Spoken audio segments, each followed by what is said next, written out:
Hello and welcome. Today we're going to be making plant-based tamales. We're going to be using maseca. You have been asking me a lot to use maseca for one of our tamal recipes, and today is the day. And friends, for those of you that didn't practice your tamales and you need some super easy, quick tamales, this is a recipe for you.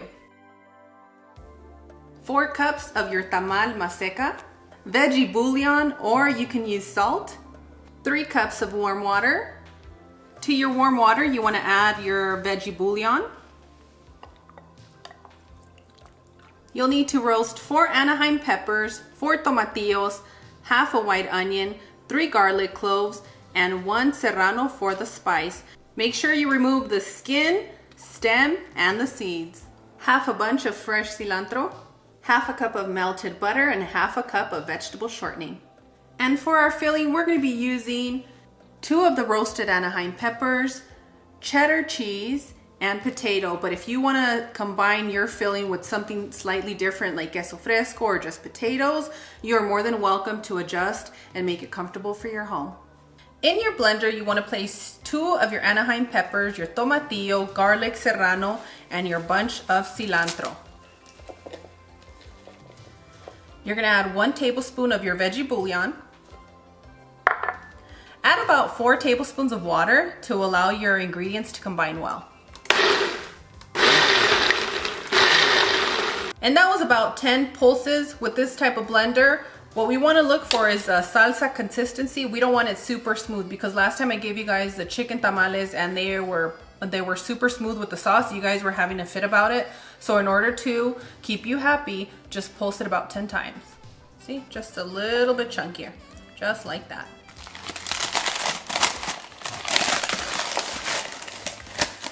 Honey, is there a difference between the maseca I have at home to this maseca tamal? Yes, there is a huge difference. This one is for tamales. It's going to give you smooth tamales, better flavor than if you're going to be using the one that you make tortillas with. Ah, okay. Of course, if you don't have enough, you can combine half and half of each, but these will give you a more perfect, we've been talking about perfection, but these will give you more of a perfect look to your tamales. I can see the grain looks a little different, like the graininess of this maseca. It's very, very soft and light. And we're going to make it even lighter. And we're going to make it even lighter by adding some baking powder. I repeat, baking powder. Give that a quick mix. And next, we're going to add our shortening and butter blend.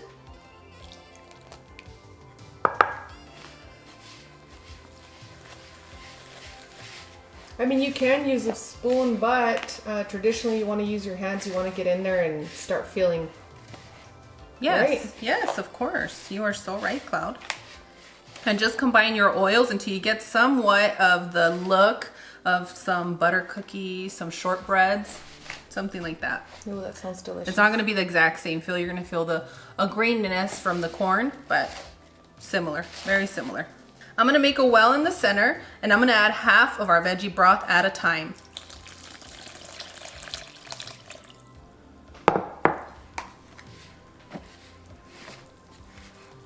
And for those of you that are working with tamales in different climates, that's the best way to do it, because if you add it all based on what my ingredients are and you're in an arid area or a super humid area, there's going to be a huge division from your tamales to the recipe. So just adjust slowly and you'll be able to get through these tamales like nobody's business, like a super pro. You'll be ready to take them to your suegra. Yes. And if you notice with this one, I'm not being so aggressive. I'm just slightly going over and giving it a squeeze. Oh, yeah.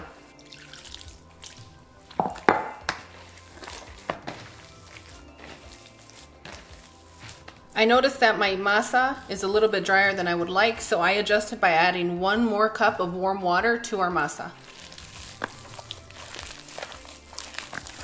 This part shouldn't take you more than 5 minutes to do, and once your masa is ready, you can tap it. You see how smooth it looks? Yes. Everything's wet and hydrated. That's exactly the consistency that you're looking for. Smooth, hydrated, and ready for our tamales to be filled. Soak your corn husk in boiling hot water a minimum of 45 minutes before you start making your tamales. Take about 3 to 4 tablespoons of your masa and spread it against your corn husk. It doesn't have to be perfect. This masa is very forgiving. Take a little bit of your salsa verde and place it right in the center. Add a little wedge of cheese, potato, and 1 to 2 strips of your Anaheim roasted pepper. And now it's time to give it a nice fold, just like that. If you have any extra right here, you can just remove it and set it to the side. These tamales are super easy to make. Give that a fold. And I'm gonna set this to the side and continue with the remaining tamales. Add your water to your tamalera. As far as water, just don't go above this little part right here. I'm gonna place a bowl in the center of my tamalera and we're just gonna start adding our tamales. Bring your tamalera to a boil. Once you hear that boil, you're gonna lower your temperature. You're gonna place the lid over your tamales and you're gonna continue to steam for 30 minutes. After those 30 minutes, you're gonna turn everything off and you're gonna allow them to set for about 15 to 20 minutes so that they can continue to form and they're easy to unwrap.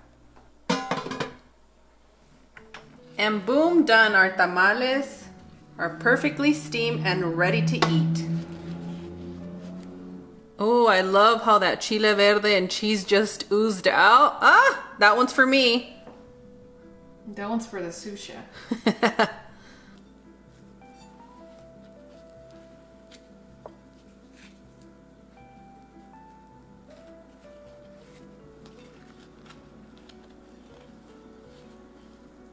I don't mean to brag, but Cloud really made a perfect tamal today. I am so excited to taste this tamal, and I hope you guys are too.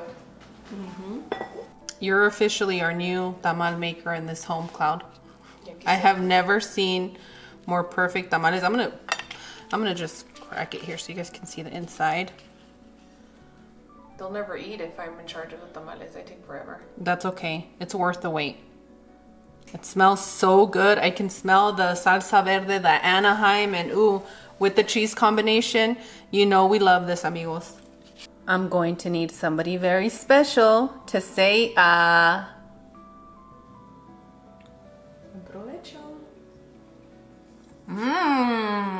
Yummy.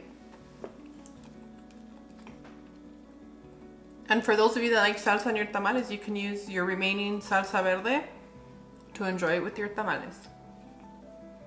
You can add crema, you can add ketchup, whatever your heart desires. You sure can.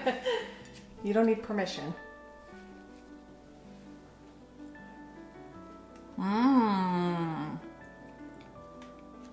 Well, Cloud, I'm impressed with your little hands. Thank you. We did it together. My other tip to you is start off with the 2 cups of liquid for your masa. Add gradually. You can add about half a cup to a cup at a time. Some of you might need 3 cups and some of you might need 4 cups of your liquid.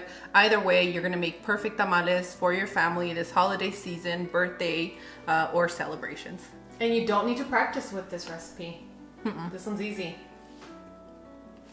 You got it, trust me. I miss putting the work into the tamales. This was way too easy, you guys. And then it's a lot easier to eat. And you'll be able to tell the difference with the tamales. These are just perfect. They're from a showroom.